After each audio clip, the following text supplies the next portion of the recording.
ஆனா நாங்க 2 பேரும் சேர்ந்து ஹீலிங் சென்டர் ஆரம்பிக்க போறோம், அந்த பொண்ணு நிறைய உயிரை காப்பாத்திருக்கு, வாழ வாழ விடு, அந்த பொண்ணை பத்தியும் என்னை பத்தி தப்பு தப்பா பேசாதீங்க அப்படிங்கிற மாதிரி நல்லா ஆக்ட் பண்ணிட்டு மொத்த பழியும் ஆர்த்தி மேல திருப்பிட்டு, ஆர்த்திய கோல்ட் டிகர், இந்த மாதிரி பணத்தை வச்சு சம்பாதிக்கிறவ, பணத்தை வச்சு இவளே வச்சுப்பா, யாருக்கும் கொடுக்க மாட்டா அப்படின்னு ஆர்த்தி மேல பல கெட்ட பேர் உருவானப்ப கூட ஜெயம் ரவி ஒரு வார்த்தை கூட பேசல அப்படிங்கிறது தான் உண்மை. சோ அந்த அளவுக்கு ஆர்த்தி மேல பழிய சுமத்திருந்தாங்க. ஆனா ஆர்த்தி எதுவுமே வெளியவே சொல்லலை, அதை பத்தி எதுவுமே பேசவே இல்லை. சோ இவ்வளவு நாள் அமைதியா இருந்துட்டு இப்ப ஆர்த்தி மேல ஒரு கெட்ட பேரை உருவாக்கின உடனே கணேஷாவோட வராருன்னா அப்ப ஜெயம் ரவியோட கேரக்டர் இங்க அடிபடுது தானே.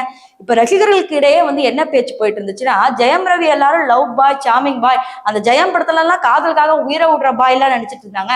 அப்புறம் தான் தெரியுது இருங்க பாய் அப்படிங்கிற மாதிரி இவ்வளவு பெரிய விஷயத்த பண்ணிருக்காங்க. சோ ஜெயம் ரவிக்கு இனிமே படம் கூட ஹிட் ஆகாது, இனிமே ஜெயம் ரவி படத்தை எவன் உட்காந்து பார்ப்பான் அப்படிங்கிற மாதிரி கேக்குறாங்க.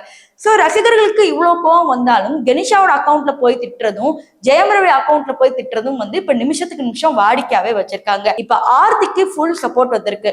என்னதான் ஆர்த்திக்கு ஃபுல் சப்போர்ட் வந்தாலும் ஆர்த்தி சொன்ன ஒரு விஷயம் என்னன்னா, நான் இன்னும் என் கணவனை விட்டு பிரியல, அவர் இன்னும் என்னோட குழந்தைங்களுக்கு தந்தை தான். சோ நான் இது வரைக்கும் ஆர்த்தி ரவியா தான் இருக்கேன், இப்பயும் ஆர்த்தி ரவியா தான் இருப்பேன் அப்படிங்கிற மாதிரி தன்னோட காதல பதிவு பண்ணிக்கிட்டு தான் இருந்தாங்க. சோ கொஞ்ச நாளைக்கு முன்னாடி கூட பாத்தீங்கன்னா முருகர் கோவிலுக்கு போய் தன்னோட தாலியில குங்குமம் வச்ச வீடியோ எல்லாம் பயங்கரமா ட்ரெண்ட் ஆச்சு. அப்ப கூட இந்த பிள்ளைய விட்டுதான் ஜெயம் ரவி கணேஷாவோட போனாங்க அப்படிங்கிற மாதிரியும் கமெண்ட் அடிக்க ஆரம்பிச்சாங்க. சோ இப்ப நீங்க சொல்லுங்க, இந்த ஜெயம் ரவி கணேஷாவோட ரிலேஷன்ஷிப் அவங்களோட முடிவு அப்படின்னு சொன்னாலும் எதுக்கு இதெல்லாம் பண்றாங்க, அவங்க வாழ்ந்துட்டு போட்டோம், எவ்வளவு வேணா என்ஜாய் பண்ணிட்டு போட்டோம் அப்படின்னு ஒரு சில பேர் சொல்றாங்க.